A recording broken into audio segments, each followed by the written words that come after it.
It was once said, good is the enemy of great.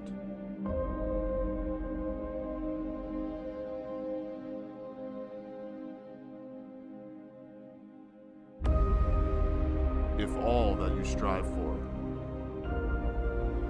is good enough, how will you ever achieve greatness?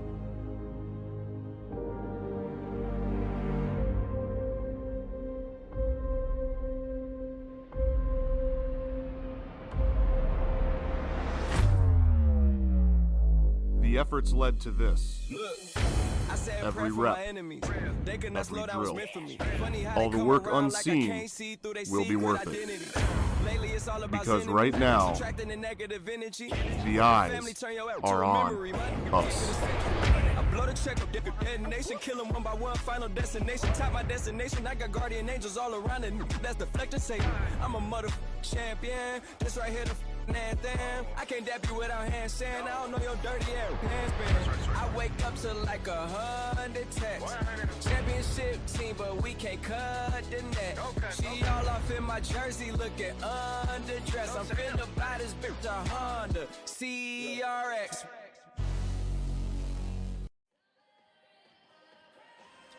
Good afternoon, ladies and gentlemen. Welcome to a doubleheader here on Mustang Media. I'm Grant Knodel. Joining alongside me is Dan Wolf. Dan, today we have the Mandan Braves strolling into town to take on both the girls and the boys Mustangs teams. What are you expecting this one as we just get underway after some technical difficulties? Yeah, the internet gremlins were hard at work last night. It's really for the girls' game, I'm not sure what we're going to expect. For Mandan, they just played Jamestown last night and then made the trip today. Cheyenne played Horace the other night, so really only had one day. You can't do a lot of game planning and that sort of stuff in that short amount of time. So really, I think both teams probably are going to focus on the things that they feel like they've struggled with this year. There's not a lot of game planning for this. They maybe know some tendencies, some players to look out for, but probably not going to do a whole lot in terms of game planning rather than to focus on, hey, this is what we don't do well. This is where we've struggled. We want to try and correct that. I was visiting with Coach Wingenbach before the game, and I said, I don't really know of any schools, aside from maybe West Fargo and Cheyenne, who've played such a heavy schedule before the winter break. And so, when you do that, yeah, you get a real sense of where your team is, maybe at the beginning of the season, but on the flip side, you have so little time to work things out. And so after today, December 30th is the next game for the Mustangs, for the boys and the girls against Jamestown. So that'll give them some time to actually work on some things and kind of maybe figure some things out that haven't gone right, or tweak some rotations or some playing time and what you're trying to do. So I think for both of these squads, it's a warm-up game kind of, or a game that where you learn something about your team, but really it's not a conference game. It doesn't matter in the grand scheme of things. So probably both teams just hoping you walk out of here feeling like you played well. Win or lose, we want to take some positives away. Yeah, confidence and positives away. So as we get underway here with this national anthem, sorry for the short pregame show. We did have some technical difficulties here, but as we get underway with the national anthem, we're going to take a quick break. Be right back with your first half coverage. It's what keeps us doing what we love. It keeps our communities strong. So how are you doing? There's no easier way to take care of yourself than checking in with us, your primary care team at Essentia Health. In person or online, we offer scheduling and appointment options that fit your life. We'll care for you today and keep an eye on things for the future, and if needed, get you back on track. So take some time to connect with us, because it's always good to check in. Is a place where you can really be yourself. It's a complete family atmosphere, from the residents to the team members to the community. There is just such a homey feeling here. The energy and the positivity, I think, is what's really important. You come in, you feel like you're part of a family, you're building a relationship, you're building friendships. We feel very blessed to be here at Touchmark. It's incredibly important to create that family atmosphere, which is what Touchmark really values.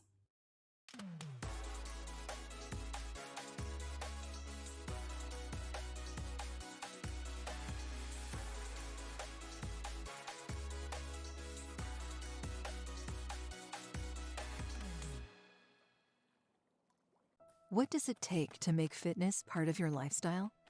It's intention. It's commitment. It's resilience. It's just who you are. You put in the time and effort to stay active. Our expert orthopedic and sports medicine providers also put in the time and effort to invest in new methods and treatments. Whatever you do to stay active, we are here to keep you moving. It's just who we are. Orthopedics and sports medicine like nowhere else. Hi, I'm TJ Yoshi here at Marvin headquarters in Warroad, Minnesota. The Lake Town way of life is appealing to so many people. We've got a thriving school system, coffee shops, breweries, restaurants, and hockey is the hub of our community. We're probably the last place left in Minnesota where hockey is actually free. The way Marvin supports the town supports Marvin is awesome. There's opportunities for you, work hard, self-educate. The sky's the limit here at Marvin.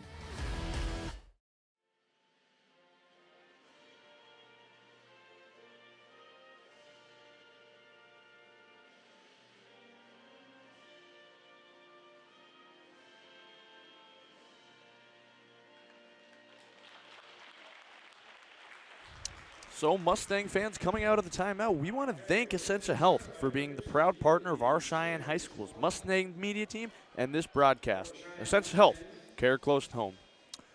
So as we announce the starting lineups, Dan, one thing that we always got to point out is, and we've seen for the games this season already and for the future games coming up on our schedule, is the size advantage of this Cheyenne Mustangs team. Well, they do definitely have a size advantage. McKenna Johnson, though, from Mandan, she is 6'2", and I know she's received college interest, and so she's a good post player, and I know they have a really good shooter in Jaden Wiest as well, and so I think if you're Coach Wingenbach, those are the players that you're going to want to focus on when you're going against Mandan tonight. Or this afternoon. I think, one thing that we saw against Horace the other night, and Cheyenne lost by about 20, I believe it was 68-50, but they were down big at halftime, and Horace shot the ball really well from the perimeter for much of the first half and just kind of got on top of Cheyenne, and it just kind of snowballed out of control. But essentially they played even in the second half. We saw Coach Wingenbach go out of that zone and play some man-to-man defense, and I thought Cheyenne responded well in that regard. But the thing that they're still struggling with, I think, to some extent, is finding some scoring outside of Brenna Dick. Yep. Consistently. And they struggled with that a little bit last year too. Yeah. And early on you can't. And we talked about this in our hockey broadcast. You can't rely on one person to do all the scoring and all the heavy lifting for your team. You can't. It puts a tremendous amount of pressure on them, and at times then they're going to start forcing things, and you never know with illnesses or injuries that might come up. Yep. You're going to have to find some people that are willing to step up and are able to kind of fill that void. We talk a lot about scoring by committee, and that works. But we're hoping that we're going to be able to find someone soon that is kind of becomes that second option on a regular basis. And so that's what we're hoping for as this, as the season progresses, and I'm sure that's what Coach Wingenbach is looking for, is someone to reliably be that second scorer and make things happen out there. So you talked about the post play for the Braves. How important do you think Cora Metcalf will be in this one, considering they have a considerable opponent in Mandan? Well, I think Cora's going to have to play big today.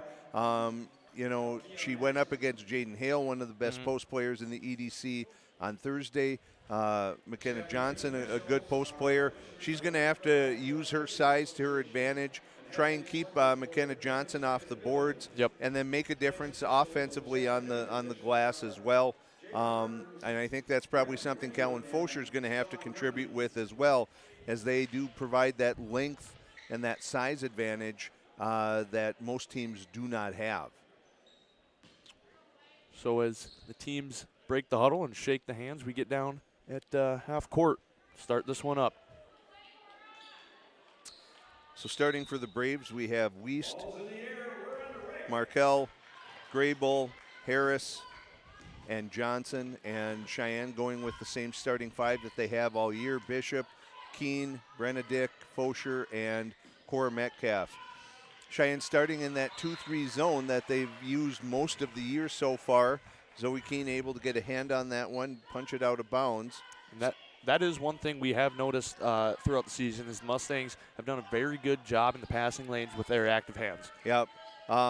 You know what really kind of hurt them is we see a little floater there. Nice take. I think that was Wiest. Just like we said, she's going to be the shooter. You know, one thing that really worked against Cheyenne the other night was the fact that Horace shot the ball so well from the perimeter, and that forced Cheyenne to have to come out of that, and being down so much, they had to play more man-to-man. So we'll see how this one goes as Wiest is going to spot up from 3. Hard off back iron. Ball tipped around a bit, taken down by Johnson. Oh, nice little step back, but unable to connect, and Benedict's going to push pace here, but she's 1-on-3, so she'll slow it up, and Cheyenne going to try and run something through their offense. Metcalf up top, just down to Bishop. Back to Dick up top. Goes in left side, kicks out. Mustangs looking to set something up. Dick on the low block. Kicks out to Metcalf. Pull up. Hard off back iron, no good. Long rebound. Mustangs able to come up with it, but that ball's tipped around and taken away by Johnson. Johnson long 2, no good. Long rebound. Bishop able to come up with it, and the Mustangs have possession. One thing that Cheyenne's going to face is Benedict pulls the trigger And quickly. Benedict hits a deep 3 to start the scoring off for the Mustangs. Certainly off of made baskets, Cheyenne's going to face a lot of pressure coming up the floor from Mandan, and that's maybe a good preview as we get deeper into this EDC season. We know that Davies likes to do that, Red River likes to do that, and so good opportunity to get some practices at that as Good Benedict does Active what she hands. does so well. Anticipates, tips that ball, finishes, and she has all of the 5 points for the Mustangs. Johnson's elbow shot no good, pulled down by Metcalf. Keene pushing up the far side. Dick up top, guarded by Grable. This is down to Metcalf. Fosher, pull up. No good, pulled down by Johnson and the Mandan Braves.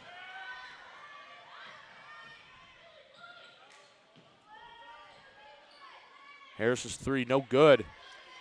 So Mandan struggling aside from that first basket from Wiest. They've been unable to connect from the perimeter since then. But you get a sense of what they like to do by pushing tempo as much as they can as 2 Braves fight for the ball there and end up losing it out of bounds. Keene to inbound. Their own end. Finds Dick on the wing. Metcalf battling. Metcalf has that. She had that inside position. There, should they look to her, but pass a little bit out of her reach. Shot no good from Metcalf. Now it'll go out of bounds. Braves ball. I think Cora had worked so hard for that.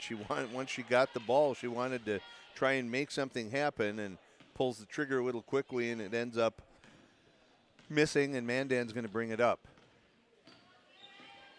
Wiest drives in. Loses the ball a bit, but kicks out to Harris. Good hands by Brenna Dick. Ball's on the floor. And Mustang's able to get possession as Dick pulls up from 3. That's short, no good. Kept in play by Bryn Bishop, but Mandan will take the ball. Yeah, and here's what we see. Mandan's going to push tempo every time, so Cheyenne is definitely going to have to be good with transition defense. Markel hit the ground pretty hard there. She did. Gets up slow to get up here. Looks like they're going to get her a quick replacement. As number 22, Anna Lyles, comes in for the Braves.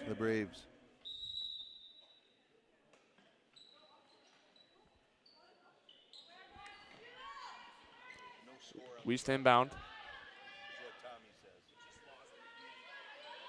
Back to Lyles. Dish down low to Johnson. Johnson goes in with that right hand, puts it up, rolls around, and 1 from Johnson.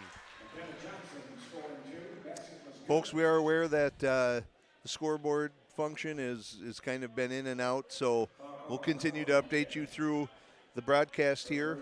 Again, we've been having some technical difficulties today, but Johnson with a chance here at the line to tie the game, and she does, 5-all. So again, off the made basket, here's that Mandan pressure. Nice job by Cheyenne here, just seeing what's in front of them. Metcalf up top, hands it off to Dick. Dick drives in, left hand, swatted away by Johnson. As Metcalf pulls up, no good. Nice job by Brenda Fight Dick for the to ball, fight and they're for that. I think they're going to call Dick there on a foul. No. The other 25. I think you're going to say that's Harper Harris. No. No. Oh, no. No, it's Harper Harris. It's Harper Harris.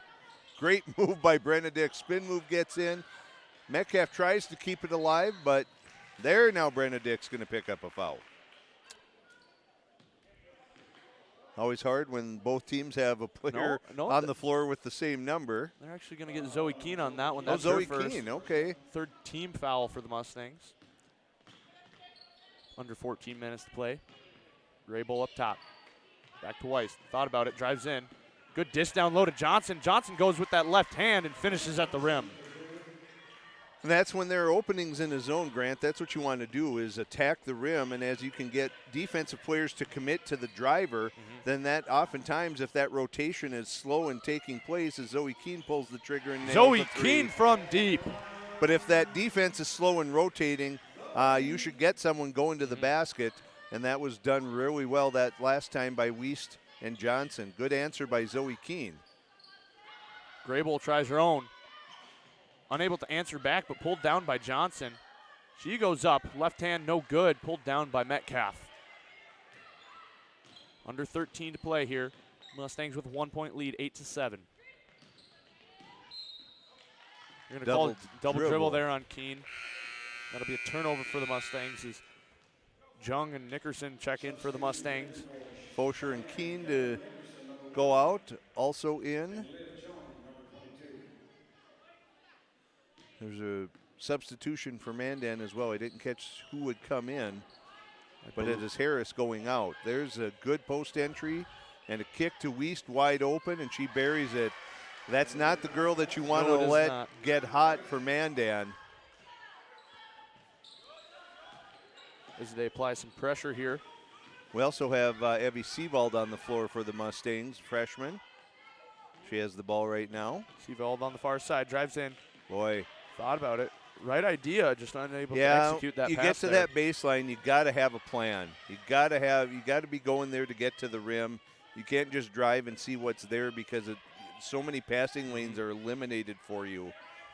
But as a freshman, maybe you got away with that at some younger grades, but good varsity players are not going to let that happen. As there's a three that time from Helderop. So 13-8 now, Mandan leads. Cross court pass to Nickerson on the far side. Pass to Jung in the corner. Jung drives baseline, kicks out. Seafald goes off her hands out of bounds. Yeah, I think she was looking to make a move before she ever had the ball in her hands. So a turnover for the Mustang results in the Braves ball. It's 13-8 here at Cheyenne High. 11:33 left to go in the first half. Good hands again by Brenda Dick. She's in the short 6.5 minutes here. We've seen Brenda Dick. She's got her hand on like 5 or 6 on this one already. I mean, a lot of that is anticipation, athletic ability, but a lot of it's just effort, just being willing to work hard. Good screen and roll there. They get it to Metcalf. She finds Nickerson wide open. Corner three, no good. Off the hands of a Braves player, excuse me.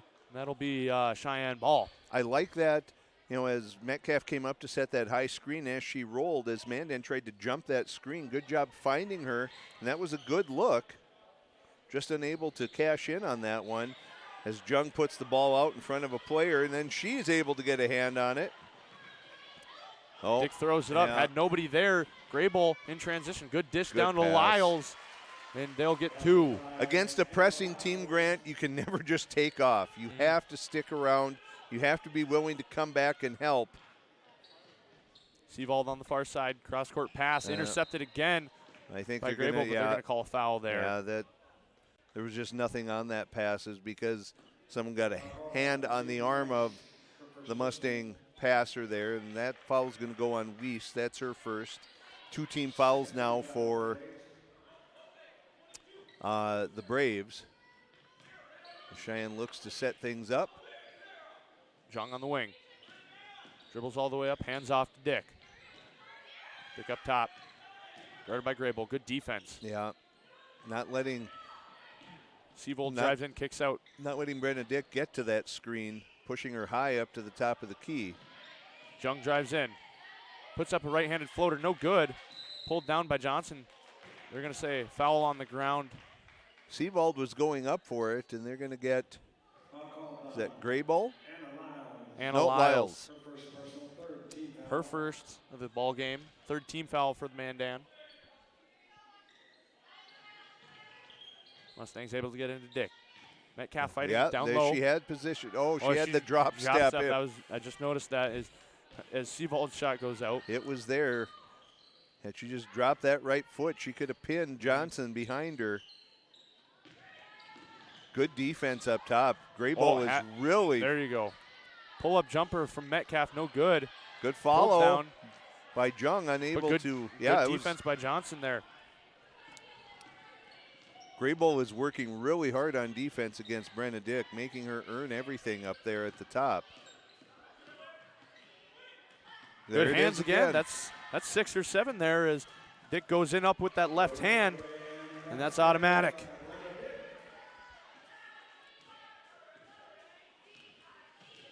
So Brenna Dick with 7 of the 10 Mustang points here. Johnson, deep 2. No good, pulled down by Seavold and the Mustangs. I think until she starts making that on a consistent basis, you live with that shot. You let her have that elbow jumper, and if she starts making a bunch, then you make an adjustment. But you like that better as Jung's going to spot up from 3. But you like her shooting that better than getting inside. Good transition, great find, cross that diagonal pass. Good recovery there by Jung, forces a miss. That's long rebound is eventually pulled down by Mandan as Wiest has it up top.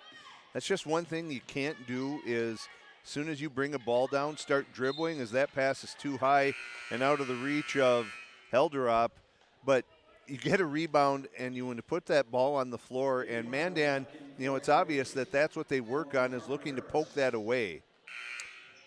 So we're going to see Fosher, Keene, and Bishop back in for the Mustangs. Harrison Markel in for Mandan. So under 9 minutes to play here, 8:42. Mandan leaves 15-10 over the Mustangs.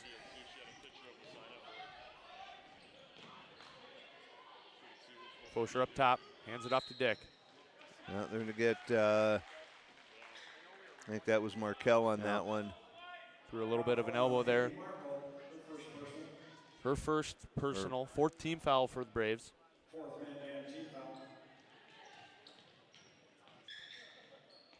Dick up top. Finds Keene. Left-handed nice shot, move good. By Zoe Keene. Good drive to the basket for. It was a good pass that got her in motion. It kind of led where she was going to, as we see a little floater on the other end. And Zoe just doesn't hesitate and keeps going, goes up with that left hand, nicely done. Out on Mandan, so Mandan continues to lead 15-12. And they're going to set up a little 2-2-1 look here. Again, just being patient with this. That's the way you beat a press. Nicely done. Dick guarded by Wiest. Excuse me, that's Helderop. Fosher drives in, lowers the shoulder there. They're going to call a foul there. Yeah, I think they're going to get Harris on that. Harris was giving ground, but they're going to decide with that movement that she commits the foul on Fosher. Fosher's going to go to the line for 2.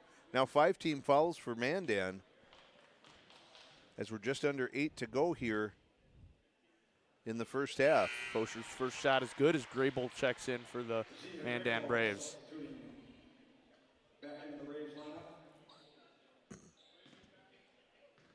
Second shot underway. She connects, 2 for 2 for the line. 1 point lead for the Braves. 7:50 left to go in this first half. Grable up top, guarded by Keene. Good dish down low.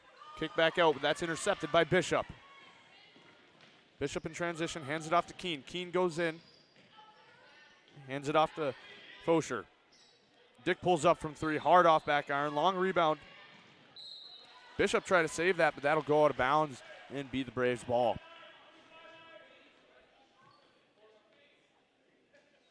Not a terrible look, just long rebound that Bishop was unable to corral. Grable on the near side wing. Hands off to Helderup. Helderup down low to Bognes. Corner 3 from Mandan, no good, pulled down. That was Markle with that one, unable to connect, but fresh shot clock here for Mandan as Weist surveys inside to Bogner again. And there, Grable right in stride, catches her, and she knocks down the wing 3. Good ball movement. That's the way to beat a zone. Just keep that ball on a string, keep it moving. Bishop brings it up near side, cross court pass to Bishop. Bishop 3. Little too hard off the back iron, or backboard, I'm sure she called it. I'm sure she called that. But it somehow finds the basket for 3. Good drive by Grable. Shot no good, pulled down by Brenna Dick and the Mustangs. You know, that's where taking geometry seriously your freshman year really comes into play. It makes a difference. Oh. Ball's on the floor. Dick tried to. I think she thought there was a foul there. Tried to keep it alive, and Fosher was coming to help, and when Dick tipped it, it just rolled right past Fosher. 6:22 left to play. Braves leading 18-17. Weist on the wing. Hands it off to Helderup. Back to Grable. Cheyenne moving better defensively. Bishop's going to pick up the foul there. But Cheyenne's moving better within that zone. They've covered up some of those attack points that Mandan was exposing early on. That's the 4th team foul, first on Bishop.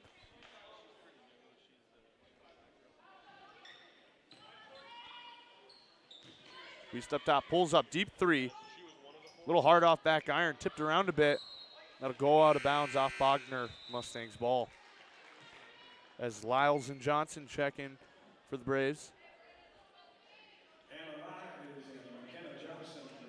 And for Bogner and Elderup. Keene with it. Pressed by Weist. Passes to Dick. Dick cross court pass to Bishop. Thought about a second 3. Drives in, swatted away by Johnson there. Bryn Bishop giving up a lot of height. There's she dragged that pivot foot there. Markle tried to stop, but her momentum going too much up court and drags that pivot foot and turns it over. So coming up on 5.5 to play here in the first half. 1 point game. Mandan leading 18-17. Fosher hands it off to Metcalf. Metcalf's elbow jumper no good, pulled down by Weist. As Mandan continuing to push pace, kicks it up ahead to Grable. There Weist is able to attack. Pass to Grable. Grable drives in, picks up a dribble. Cheyenne rotating better again. Coming out on 10 to go on the shot clock. Good step through by Markle. Floater's no good, but pulled down by Johnson. That'll reset the shot clock and a foul committed by the Mustangs. I think that one might go on Cora Metcalf there. Yep. That's her second personal foul. 5th team foul for the Mustangs as Seavold checks in for Metcalf. So Seavold, that'll push Fosher to the middle of the zone. Grable gets it into Weist.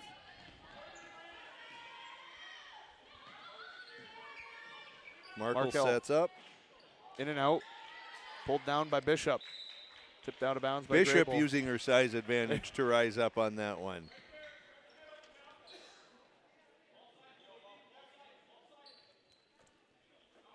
All 5'4", going up against the taller Johnson. able to pull that one down as Mustangs break press. Good Keen's return floater. to Keene. Zoe Keene having a good night from the floor. That's 7 now for her. Bumps the lead for the Mustangs up to 1. Corner 3 from Lyles. No good. Unable to hit rim. She saw her. Good recovery. Great pass by Brenna Dick. Zoe Keene was way ahead of that. And I thought at first that Brenna Dick didn't see her, but she gets her the ball. Good transition. Fast break opportunity for the Mustangs. And good job by Keene. She was maybe a little too far underneath the basket, but able to recover well and get that one to fall. Good defense. Hey, good job by Fosher there attacking. Really good defense by Fosher guarding the. Oh, and Keene was back again. That was a little more dangerous. She wasn't wide open as Fosher. Unable to nail her 3, but. Good hustle by Seavold, unable to pick it up. Wiest guarded by Dick. Grable in the wing. Back to Wiest. Drives in. Good hands by Keene, poking that one away into the hands of Fosher, excuse me.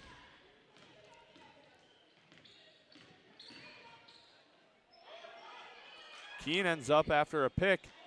Dangerous pass cross court. So it's obvious that that high screen that Mandan's going to try and jump it every time. Brenna Dick's done a pretty good job of finding someone. Of course, it's easier to find Cora Metcalf with her arms up than it is Zoe Keene, but still, Brenna Dick's done a good job of that. She's going to take her first rest of the first half here as that pass gets away. And there was a travel, she picked up. Lyles grabbed the ball and saw that and just took an extra step. So 3:08 left to play in this first half. Mustangs are leading 21-18, 3-point lead. Mustangs with the ball. Keene hands it off to Fosher. Fosher drives in, loses the ball, but right into the hands of Bishop. Nice job, Cheyenne. I think this is going to be a pretty crucial little stretch as long as Brenna Dick's off hits the floater floor. again. Another. And that's what Cheyenne's been waiting for, someone to establish that they're going to step forward and be an alternative for scoring, another scorer on the floor aside. Good defense by Fosher on Johnson. 2 consecutive sequences that Fosher has done a great job defending on the inside. Keene up top, hands it off to Seavold. Seavold drives in, kicks out to Nickerson. Back to Seavold on the far side wing. Drives in, kicks out. Fosher pump fake, drives baseline, goes up strong with that right hand, and muscles that ball into the rim. Great job by Calvin Fosher. And, if you're Coach Wingenbach, Brenna Dick is getting a little rest here. She played a lot of minutes against Taurus, and you've extended your lead here with her on the bench. Good help by Fosher. Not a bad foul. She's going to pick up the foul, right? And Wiest, we know, is probably going to be a good free throw shooter, but she recognized it. Maybe half a second late. Next time, knowing that, maybe just get over there with those hands up, see if you can somehow affect the shot, make her think about it a bit. But that was a really nice job of rotation by Fosher. Wiest misses the first one. 3 new Mustangs check in. That's Metcalf, Dick, and Jung. In for Fosher, Bishop, and Nickerson.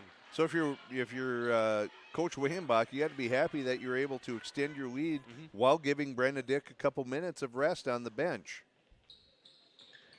0 for 2 from Wiest. As Dick goes down hard, contact with Johnson, but the refs decide they were both going at it at the rebound, and it was clean. Incidental. Metcalf returns the pass to Dick. Dick guarded heavily by Elderop. Ball's tipped away by Johnson. And they're going to get Johnson on that one. Johnson thought she had it clean. And Metcalf came down hard on that ball. Those are the ones those are the shots that really take the wind out of you. Both teams with 6 team fouls. So next one will go ahead and send both teams to the line for the bonus. Dick with her floater. There's the floater. Gets that right-handed floater to fall. We haven't seen her make a ton of those this year. Last year she lived off of that shot. Nice job that time. Good soft shooting touch as Graybull Johnson steps out. I was going to say, she had someone open in the corner. Seawald's going to pick up a foul, and that'll send Mandan to the line for a 1-and-1. Hey, Mustang fans, we want to take the time to thank Apex Engineering Group, who helps make this broadcast possible. At Apex, we build confidence before we build anything. Find out more at apexenggroup.com. First shot from Hilderup is good, so she'll earn a second attempt. Second shot underway. No good. Pulled down by Johnson, Good job though. by Good Johnson. Second. And for any young player watching, the key to her making that putback was she kept the ball high, did not bring it down, did not put it on the floor. She just kept the ball high and in the air and was able to put it back. That maybe Wiest had gotten a hand on that, but they're saying that Brenna Dick just threw that out of bounds, so a turnover for the Mustangs. 53 seconds to go. Mandan with an opportunity to get it to one possession here, down 6. Dick picking up Graybull at half court. Goes in the right side, crosses over, hands off to Lyles. Dish down low to Johnson. Johnson working on Metcalf. Wiest goes in with that right hand, no good.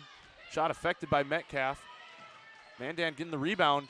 Second effort shot, no good, but Johnson pulls another rebound down, kicks out to Graybull up top.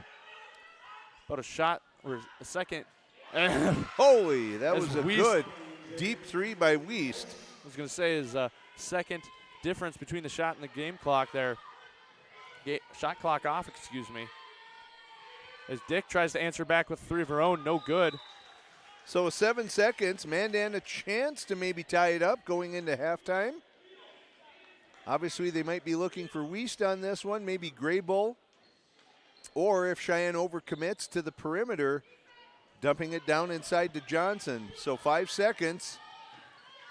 Elder up in the wing.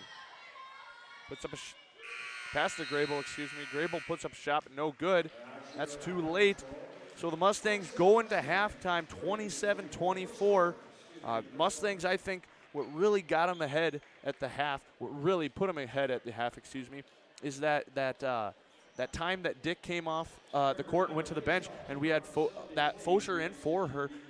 Really good defensive play by the Mustangs during that time period. Really good offensive play as well. That's something I want to see them build on in the second half. I think Cheyenne's doing a number of things better this afternoon than they did Thursday night. One, Zoe Keene has stepped up and helped offensively, and that makes a huge difference. That takes a lot of load off of Brenna Dick. They've got out in transition on their own. Yep. They've gotten a couple of good, easy looks, easy baskets on fast break opportunities, something that we haven't always seen consistently. And I think you're right. The defense was a little slow, a little flat-footed to start the half, but as the half went on, Grant, you're right. Much better rotation, much more active. We know Brenna Dick's going to get steals and opportunities, but Kellen Fosher did a great job while Cora Metcalf was on the bench.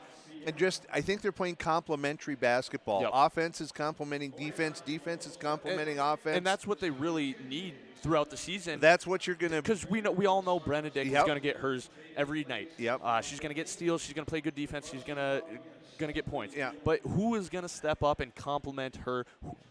2 or 3 people really. Yeah. That need to do it if they're going to be a successful team. And you're absolutely they're doing that well right. tonight.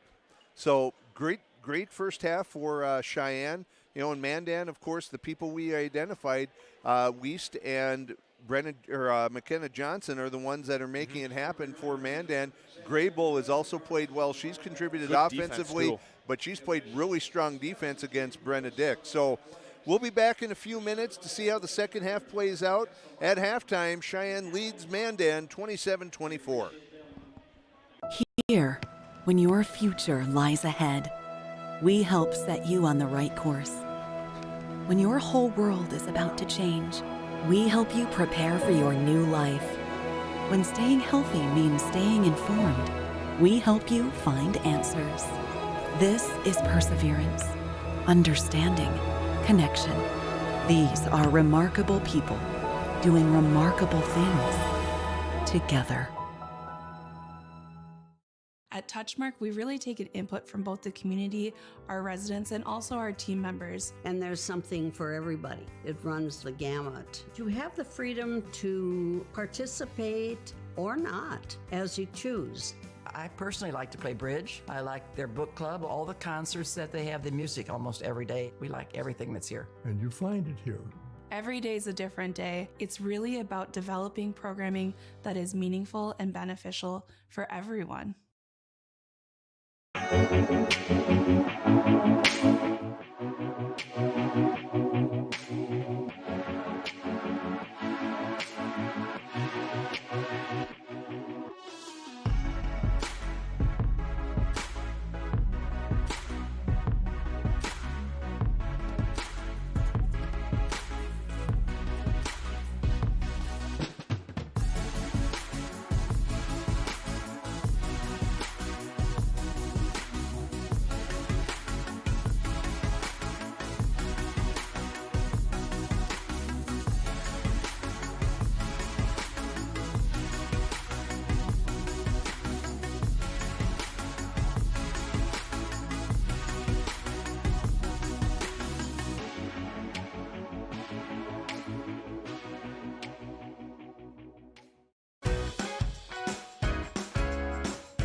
Hi, I'm Nick and I work at Marvin. So my team implements technology in manufacturing, so I quickly became really impressed with manufacturing as a setting for engineering. For an engineer, it's kind of a playground.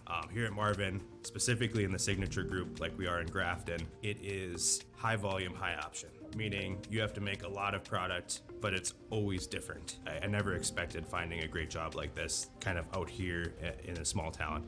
Come work at Marvin. It's a great place to work.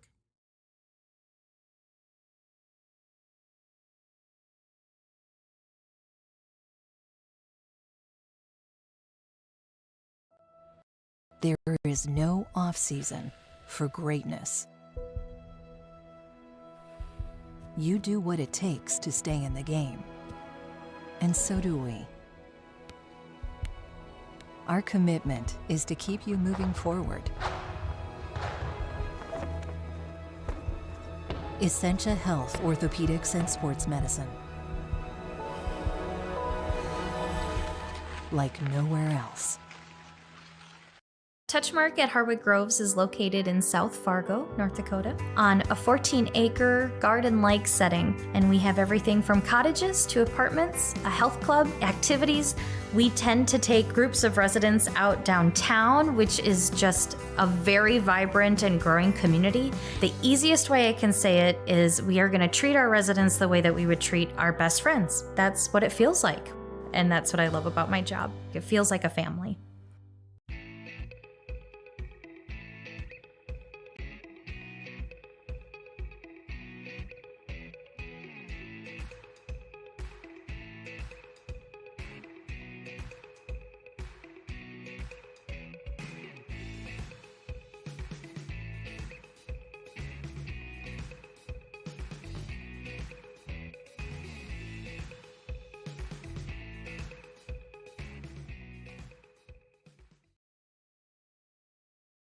Hi, I'm Micah and I work at Marvin. I've been in the military for 8 years. I was a preventive medicine technician in the U.S. Navy, and so that translated over to working at Marvin and how can safety help make Marvin a better company. The culture of working at Marvin is probably the best one I've worked with other than being in the military. Working together and caring about each other. You feel like you're part of the family at Marvin. Come work with me at Marvin. It's a great place to work. Here, when our path takes an unexpected turn, we keep moving forward. When life sends us a message, we listen. When you're determined to beat the odds, we help you plan for what's next. This is commitment, resourcefulness, determination. These are remarkable people doing remarkable things together. Hi, I'm Gabby, and I work at Marvin. When I first started at Marvin, I was a production associate, and I was shocked at how bright the floor was, how clean it was. It can be a very fast-paced environment, but it can also be very fun. I feel great about the growth opportunities at Marvin, especially because I started as a production associate and then worked my way into being an HR coordinator. If you're interested in working in manufacturing or you've never worked in a manufacturing environment before, I would definitely say come try it out. It might surprise you. It can be very fun and rewarding.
Mustang fans, as we come out of the break, Mustangs are up, 27-24. But real quick, we want to thank Touchmark. This broadcast is sponsored in part by Touchmark at Hardwood Groves, a full-service retirement community complete with health and fitness club offering fitness classes, personal training, and more, so you can stay active with your grandkids for years to come. Visit touchmarkfargo.com to learn more. Well, I had a chance, Grant, to take a quick look at the scorebook at halftime. You know, for Mandan, it's exactly who we'd expect. Weast had 8 in the first half, and it was Johnson with 7 to pace the Braves. For Cheyenne, obviously, we would expect Brenna Dick. I think she had 10 in the first half. The leading scorer for the game, Zoe Keene. So great to see someone stepping forward, contributing on the offensive end for Cheyenne, and we mentioned the nice job defensively. I think both teams going with the same starters from the beginning of the game. Cheyenne continuing in their zone look. And there's a good kick to the corner, and that's when you do it properly, and it seems to be a lost art, Grant, that teams used to always have someone in the corner. And that's how you overload, and there's more players on offense than the defense can cover up. And that's what you do to attack a zone like that. And Graybull right there knocks it down and ties it. Great cut from Bishop. Metcalf gets that one up top. Back to Keene. To Dick. Dick drives in left side. Really good with that left hand, and she gets that to fall. Again, if you follow Mustang basketball at all, yes, she's a righty, but it would be really hard to tell with the number of shots left-handed that she takes. She almost goes to her left side more than she does her right side. When it's a drive to the basket, she's way more comfortable, as we see Weist pull the trigger, unable to connect. Pulled down by the Mustangs. And one thing we talked about during the half that we didn't talk about, we talked about this during halftime. One thing we didn't talk about during the first half is how quick that first half go. No timeouts taken. No timeouts, exactly. It's almost like the coaches had a little gentleman's agreement. Hey, it's the Saturday before the Christmas break's going to begin, and let's make this fast. But, really, it was a pretty clean game. And I think for the most part, coaches are saying, hey, you're executing the way we want you to, so that's just fine. They're going to say Fosher extended the arm and pushed off. Coach Wingenbach pleading his case, but Fosher picks up her second. That's her second foul, first team foul this half, first foul of this half. And there's another quick one on Zoe Keene, helping out. trying to get that poked away from Johnson.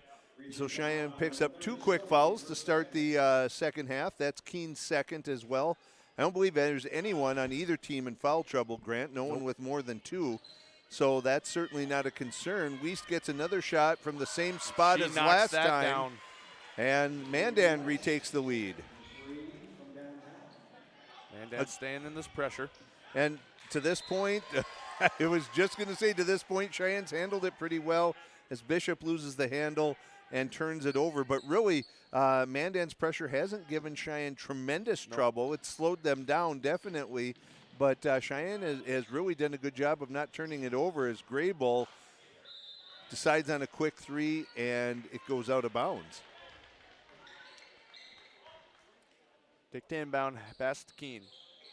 Again, just don't put it on the floor right away. See what's there. Don't take away your options. You talked about this pregame with me.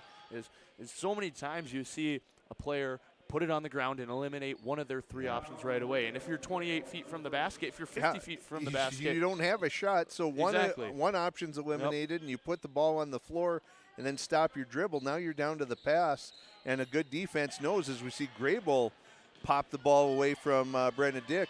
A good defense knows that, all right, now we can go after whatever pass you have when you stop that dribble so quickly. Good ball movement. Kick out to Graybull. Graybull's shot no good. Almost a pass there. Yeah, that did not reset the shot clock, and so it's down to 10. Under 10 seconds now. Kick down low to Johnson. Johnson dribbles around, goes in with that right side. Wow, that was really Finishes good. Over Metcalf. You know, Metcalf was there. That was a tough, with your momentum going away from the hoop. Nice conversion by Johnson there. And Mandan back up by 3. Dick hands it off to Keene.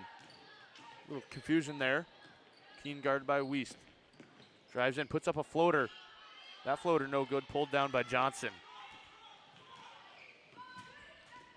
Under 15 minutes to play. Mandan up 32-29. Kick down low to Johnson on the elbow. Nice job. Good hands by Fosher intercepting that one. She goes up with that left hand. No good, but is fouled by Graybull. She'll go to line to shoot 2. That was great. Brenna Dick over there, just hands contesting, making it hard for Johnson to see. And then Fosher, excellent anticipation of that pass, that kick-out pass, steps in front. Now she's going to go to the line as Graybull picks up her second. Fosher was 2 for 2 from the line in the first half, and now 3 for 3, as we're going to see Evie Seavald and Liv Jung come in for Bishop and Brenna Dick. So quick opportunity to get Brenna Dick a little bit of a rest here in the first half. Fosher's second shot. She remains perfect at the line. And our first time out of the game. There we go. So 14:30 left here in this second half. Mustangs trailing 31-32. We'll be right back. Here, when our path takes an unexpected turn, we keep moving forward. When life sends us a message, we listen. When you're determined to beat the odds, we help you plan for what's next. This is commitment, resourcefulness, determination. These are remarkable people doing remarkable things together. Manufacturing, it's not for the faint of heart. It's not sitting down, doing nothing, just flipping at a couple pieces of wood each day. We are building tomorrow's windows. We all know that each unit that we build makes a difference, not just for the customer, not just for the company, but for each other as well.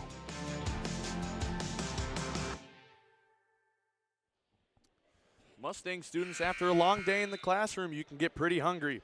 That's why the Mustang Stable carries your favorite food throughout the week to purchase and your favorite snacks to earn extra horseshoe points to redeem on your next purchases. Don't forget to stock up for the long break on Thursday too. The Stable is offering a buy 3 get 1 free snack and their normal Friday drink special, either buy 2 get 1 free or buy 2 for $4 only at the Mustang Stable. So as we come back for the break, travel there on Wiest. Yep. if you're not watching the Vikings game, if you're watching us instead, it's tied at 17 all with under 5 minutes to play down in Cincinnati. So again, this time worked out really well for Cheyenne in the first half. There's the pressure. Turnover and a left-handed layup falls for Harris. Yeah, and just as I say how important this time is going to be without Brenna Dick on the floor, after the first turnover, Brenna Dick comes. And another. Yeah. 3 straight turnovers for the Mustangs. As Mandan resets there, but those are 3 costly turnovers in a pretty important time. And they convert 2 of them. Yep. Harris drives in, and they there's convert the third. 3. And there, Coach Wingenbach's going to have to burn a timeout. So with 13:37 left in this second half, trailing the Mustangs are 31-38. We'll take our second break and be right back.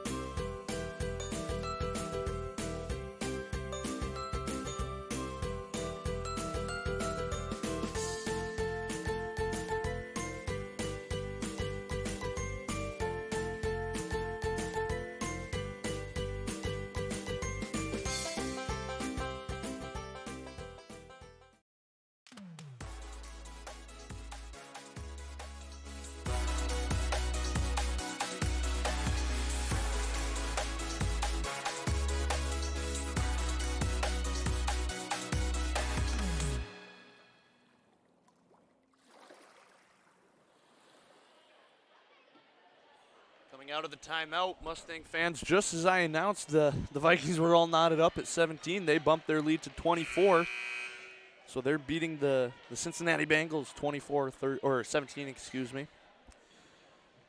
So, Grant, great job by Mandan in that little 2-minute sequence there of keeping the pressure on, and that's how quickly it can turn. Brenna Dick took a quick timeout and made all the difference in the world. You got some of those younger players on the floor who maybe haven't seen pressure like this, as there's another turnover, and great transition by Mandan, finished by Graybull. Good pass again by Harris. She's had a couple of good passes off these turnovers. See if the Mustangs are finally able to break press, as they are. There's a 10-second call. That pumps Coach Henderson and the Mandan Braves bench up, as that's what, 4 or 5? That's 5 in a row. 5 straight turnovers, unable to get it across half court, excuse me. 5 consecutive possessions. So Cheyenne going to have to figure out something with that press. Harris in the corner, kicks out to Weist. Down low to Johnson, kick out again to Harris. Harris drives baseline on Fosher. Kicks to Markell in the corner. Markell, corner 3, no good. Pulled down by Johnson. She goes up with that right hand, no good. Pulled down by Metcalf.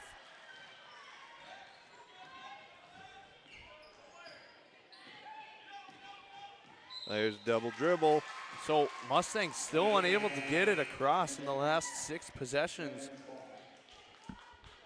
as Mandan has bumped the lead up to 9 now with only 12:37. Graybull working on. Dick drives in left side, kicks to Markell. Markell drives in with the right hand. Uncontested miss though, but no recognition there on defense that someone needed to pick her up, and then Johnson just slides in there for an easy putback. Mustangs finally able to get it across half court, as Fosher has it in the corner. Working down on Johnson, kicks out to Keene. Keene drives in, hands off to Metcalf, back to Fosher on the wing. Dish down low to Metcalf, fade away. Rolls around, no good, pulled down by Johnson. Pull up 3 from Harris. Rattles around, no good. Back to Dick along the far side. Drives up.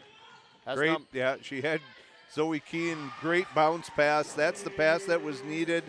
And finally, Cheyenne able to get a basket, but the lead remains 9. Graybull dish down to Johnson. Johnson kicks out over the hands of Weist. That'll go to bounds. Pass a little too high there for her guard. It'll be Mustangs ball. His Bishop check-ins for Metcalf. Lyles and Hilderup in for Markel and Harris. As Grable picks up Dick. Dick drives in right side, picks up her dribble, hands it off to Keene. Keene dribbles all the way around. Fosher pull up 2. No good. Hard. As Hilderup and Wiest kind of, they were going to go save that one, and then they both realized at the last second. There was no need to. Just let it go out of bounds. Not a terrible look for Fosher there, just unable to convert. Nice cut by Grable. Good Johnson, work by Johnson, working down on Fosher. Able to score at the rim. That's where you need to have someone come to the ball. There's the thrown away again, but fortunately, they get away with that one. Seavold tries a 3, and she connects. Near side 3 from Seavold. That was Staub, Sabrina Staub. Oh, excuse me, it is Staub. So that timeout taken there by Wingenbach after the 3, 10:40 left to play in the second half. Braves lead 44-36. We'll be right back. Here, when our path takes an unexpected turn, we keep moving forward. When life sends us a message, we listen. When you're determined to beat the odds, we help you plan for what's next. This is commitment, resourcefulness, determination. These are remarkable people doing remarkable things together.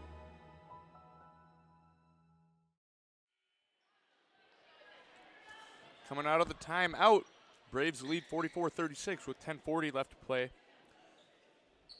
Mustangs able to finally get some points on the board after turning it over a handful of times.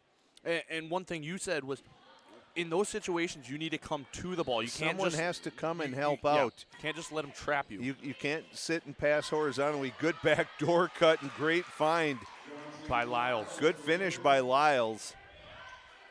So here, Fosher needs to come to the ball. Yeah. There's Bishop's open on the other side, but the bounce pass works really well there. Elder up on the far side. Hands it off to Grable. Grable thought about it. Kicks to Wiest. Grable on the far side wing. Pass to Wiest. Wiest open 3. No good. Long rebound to Grable. Grable shot off back iron, no good, but an offensive rebound by Lyles. She's fouled. I think Staub there on the reach.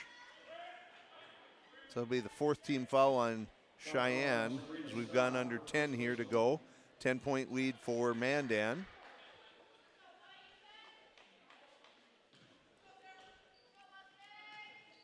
Wiest inbound. Good. Gets it into Great Johnson. Play. Rolls just her all the way out. around the rim, but it'll go off the Mustang defender and stay here. Good job by Mandan there. Little crisscross action, and Cheyenne reacts to the first cutter and not the second. Mustangs able to get Mandan getting the ball into Johnson. Wiest pull up jumper. She connects for 2. There you go. Good job by Keene and Dick, but that pass goes out of the reach of Staub. Another turnover here in the second half by the Mustangs. Falling into what the press is intended to do, speed you up, make snap decisions. Something that you see that you think is open might not actually be there. Cheyenne kind of playing into that right now. Grable on the far side. Swings it all the way around to Helderop. Helderop kicks out. Lyles 3. No good. Pulled down by Bishop. There's Keene. Brenda Dick decides not to try the long pass. Bishop tries a 3. Short. Pulled down by Grable. Dick attempted a steal there. No good. Keene recovers defense. Weiss 3. No good. Short. Pulled down by Fosher. Keene pull up 3. Keene no good. Keene gets her own rebound. Doesn't get that one to fall, but gets her own rebound a second time, excuse me. And the Mustangs are back in business, but they're going to call a double dribble there on Brenna Dick. You know, Zoe Keene trying to be active, trying to be a part of it, not a bad idea, but coming down and pulling up for that 3 without really ever having to try and find something that's through the offensive motion. That's the only thing that, probably is not what you're looking for when you're down 12 and you've been sped up as it is. Bogner going to give that one. Short shot. I think that was Waldrop. Short, excuse me. Helderop that misses that one. He can transition, puts up a floater. Rattles around, no good, pulled down by Lyles. Quick shot there for the Mustangs. That's 2 consecutive possessions where no time is used, just trying to make something happen individually. There's good. Good steal there from Dick. Fast break opportunity, goes up with that left hand, and she converts.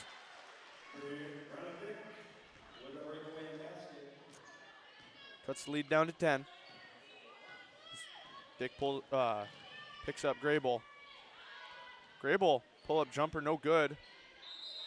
Good rebound there by Lyles, forcing a jump ball. I thought Lyles kind of out-jumped her and got it away from her, but they're going to determine it's a jump. Possession in favor of the Mustangs here at 7:30 to go and a 10-point lead for Mandan. Zoe Keene going to get a break as Liv Jung into the game.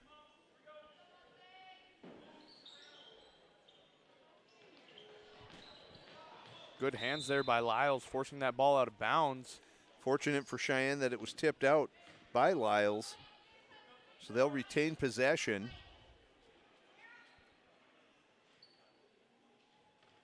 Dick gets it into Bishop.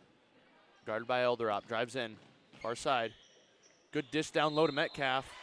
They're going to get Markel there on the ground. Yeah, Markel just not going to out-jump the height of Cora Metcalf, and there's going to be some contact there. So both teams with only 3 team fouls so far in the second half. Bishop gets it in Metcalf. Metcalf, rare 3 of her own. No good. Good job by Staub. Another jump ball. This time it'll go to Mandan. Way to fight on the offensive glass there for Sabrina Staub.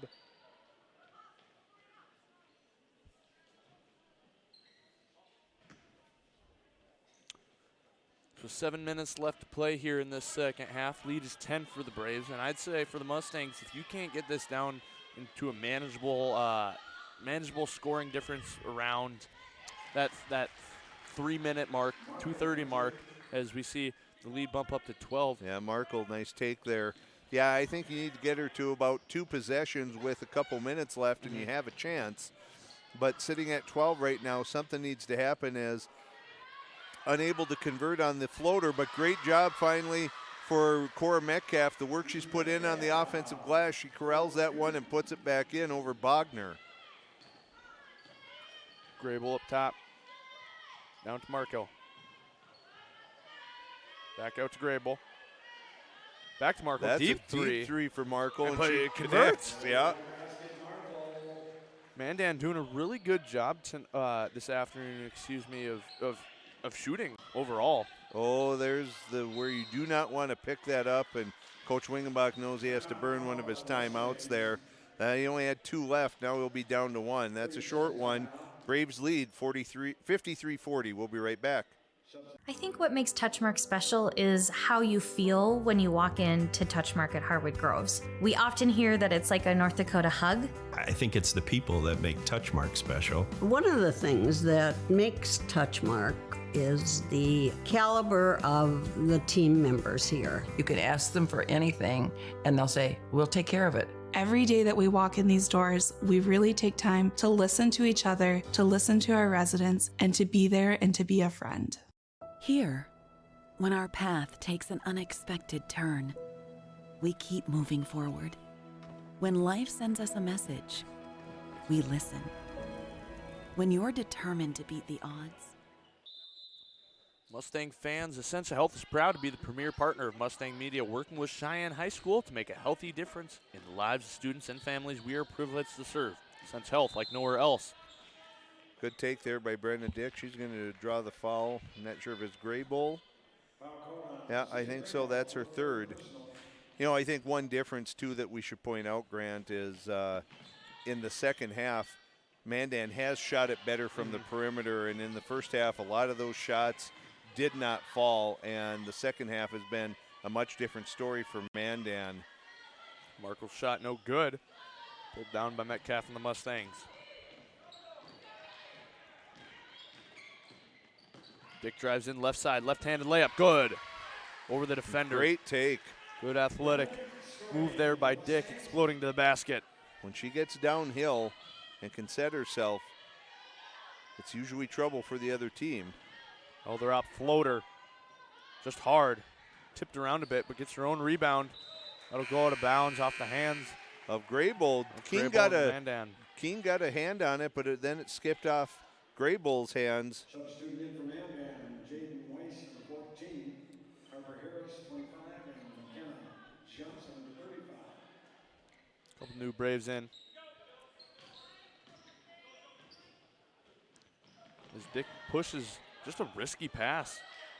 And that's another turnover for the Mustangs. Weist has it. Back out top to Harris. Graybull in the corner. Dribbles up top. Good job by Brenda Dick pushing her high out to the volleyball line. Just down low to Johnson. Good backdoor cut by Harris. Really good. And she finishes at the rim. Fosher lost Harris, and Harris just moves to the basket. Fundamental basketball. And the lead's up to 13 with 4:35 to go. Signature floater from Dick, and she gets that to fall.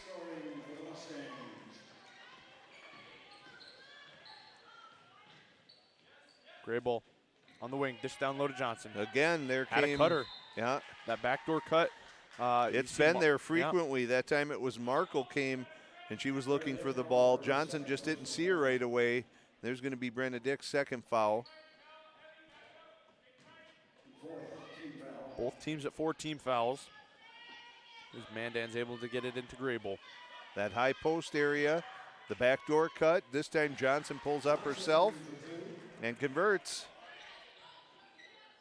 Mandan has executed really well on the offensive end. Mustangs able to get it across. Keene tries a 3. No good. Pulled Good down by hustle Stop. by Seabald there. Seabald. Metcalf on the shorter. Weist, and she converts. Elbow jumper. Weiss brings it up near side. I think it'll be interesting if Coach Wingenbach decides to stay in this zone. Mandan moves the ball pretty freely with it and is able to eat a lot of time off of that shot clock. Good job by Fosher there stepping in that one. I don't know if you have to at some point consider going to a man-to-man. Brenna Dick with the 3. Good 3 in transition, and there the first time Mandan is going to burn a timeout. So Cheyenne has cut the lead to 8 with 3:19.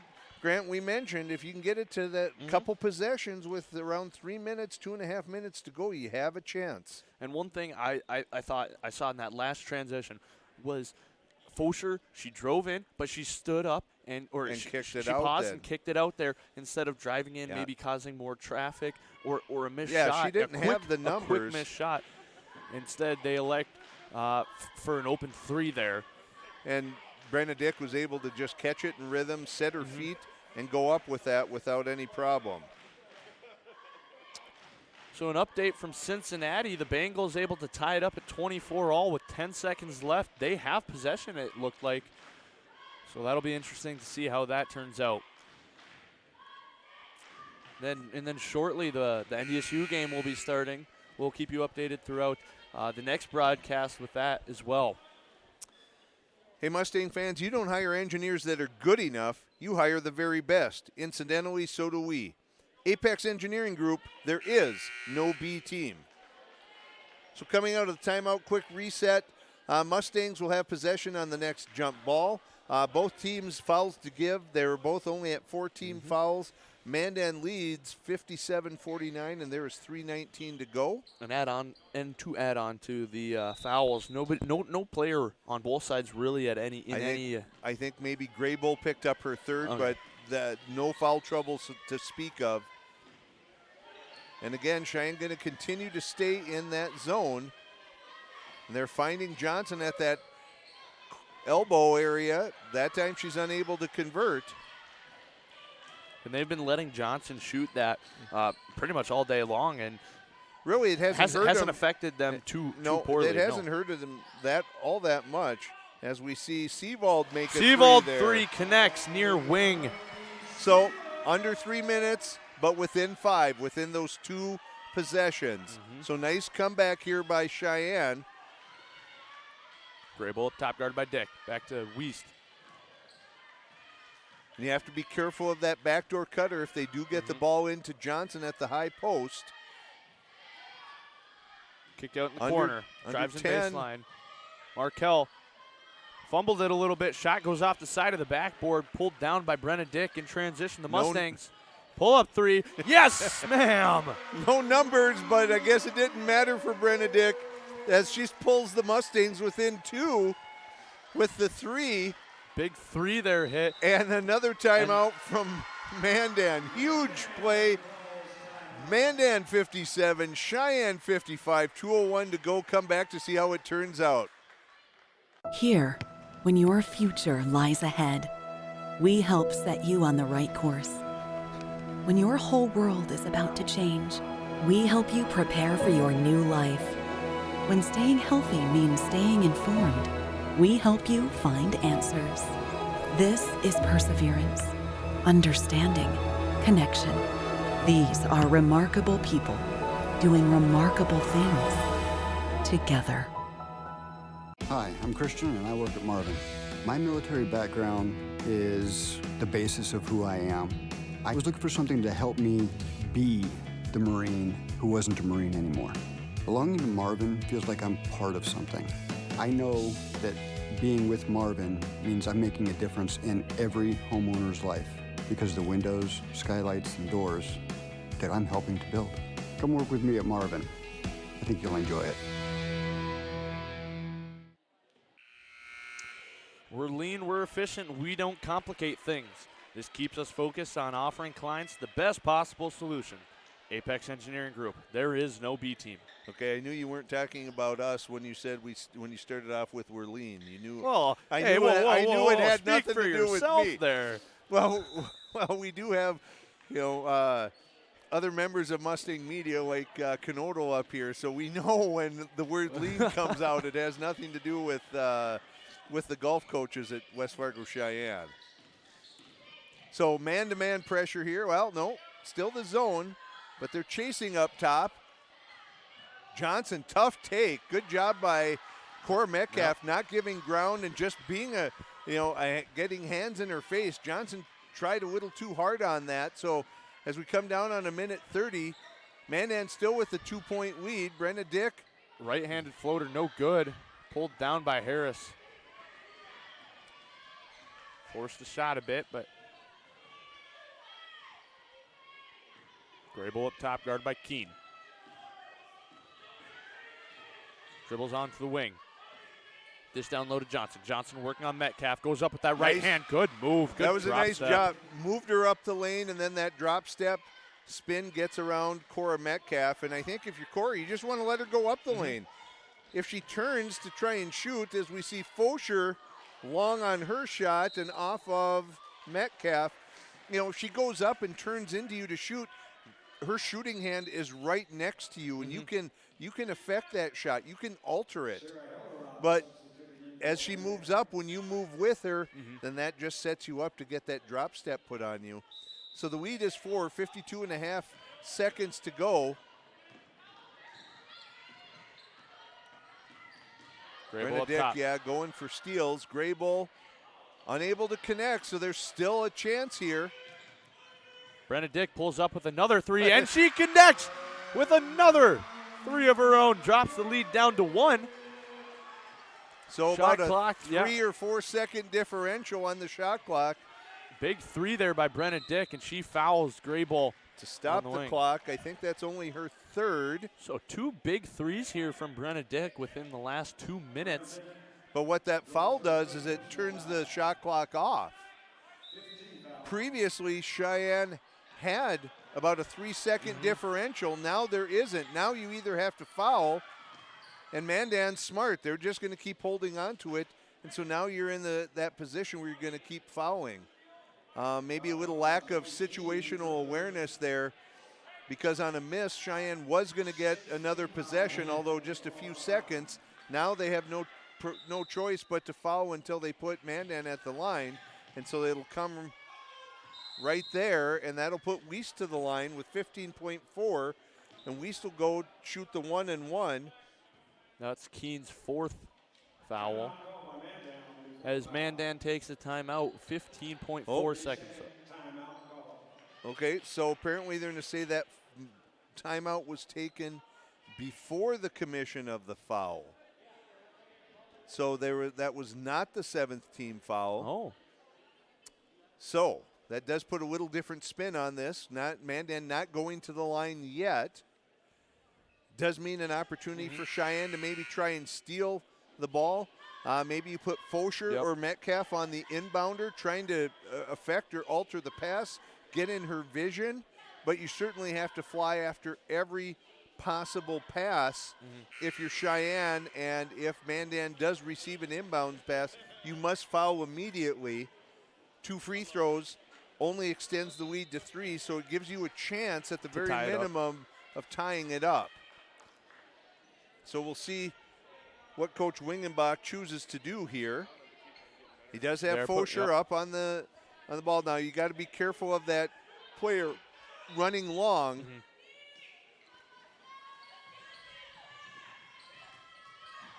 And there it is. Brenna Dick will pick up, I think, number 4, but less than 2 seconds tick off. And I'm sure they got it to the person they most wanted. That was Wiest, although I think she missed both free throws in the first half. They're going to call Keen on that. That's her 4th, 7th foul. So with 13.6. Wiest did miss her last 2 free throws. But a good shooter. So you've got to have a rebound here if it misses. Well, you did job 1. Now be calm. 10 seconds. Got time to get it across here. Keen with it. There's Back an open Seavold. 3. Seavold 3 connects. Timeout taken by Mandan. And the freshman is mobbed by her teammates. I was trying to figure out what was happening at half court there. It looked as Coach Henderson and Mandan, he ran out there to make sure he got it. So 2.9 seconds, or excuse me, 3.5 seconds left. Mustangs up the lead, their lead to 61-59. We were talking about a potential tie, but when Wiest missed the front end of the free throws, that gives Cheyenne the lead. They're going to adjust it to 3.5 on the clock.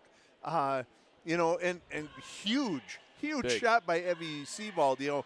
You don't know is that just ice water in her veins, or is she a freshman who just doesn't know, hey, I'm just out here having a good time and I'm just going to let it fly. Whatever the case. This is a big moment in the game. It was the huge moment, but maybe, you always wonder when it's a young player if they just got to go, this is what I do. Or maybe they go, I want the ball. And there is that difference, Grant. There are the players that want the ball up until those last few minutes. There's a difference between playing time and winning time. And, you love to watch players that want the ball during winning time, those that aren't afraid to shoot, to maybe be unsuccessful, but they want the ball. Maybe that's what we're seeing the beginnings of here with Evie Seavold. So huge 3. Possession still favors the Mustangs. They have Braves to get it are full court. in the bonus. Mandan will have to get it the length of the court in 3.5 seconds. Obviously, Wiest would be a good choice. Graybull, perhaps. Cheyenne going to show a little bit of pressure. I doubt that they're going to press. They're just going to try and slow Mandan down as much as they can. Graybull gets it up to Johnson. And that wasn't a 3 regardless, even if there was a foul. And that'll do it. So the Mustangs will come back at the very end, hold on to win this one 61-59. Big three there by Evie Seavold in the last few minutes. Huge three. Great effort by both teams. Really good ball game. You know, it was clean. I think it was well played. You know, at 8 minutes left, it looked like Cheyenne had absolutely no chance in this one. And they pecked away. We talked about, you know, getting it around 3 minutes, just under 3. If you get it within 2 possessions, let's not forget the huge shots that Brenna Dick converted to get them back in. Those 2 big threes. But, you know, as we said, when you talk about both of these teams, again, it's a non-conference game. It's your last game before the Christmas break, or it is for Cheyenne. I don't know if it's true for Mandan, but you want to walk off with a positive feeling. You want to feel like you did some things well. You did some things that you maybe didn't feel like you were doing well previously. And I would think for Cheyenne that's true, and maybe they found out some things today about some players and some rotations that they want to try and utilize as the season goes on. So the next game for the Mustangs is December 30th. They're going to go to Jamestown to play. And then after that, really, it's the EDC schedule that gets on into that full swing. But what a great way to finish off. And if you're Mandan, I don't think you feel badly about how you played. You did a lot of really good things. Maybe you're disappointed in how you let them get back into it, but it's not as if you were giving up uncontested layups with Mandan. These were pull-up threes that were huge for Cheyenne, and then obviously that made 3 by Seavold. So as the Mustangs stick around and hang on to win this one 61-59, we're going to be right back on a separate broadcast. We're not leaving yet. We're going to have the boys game following short after. Don't go away.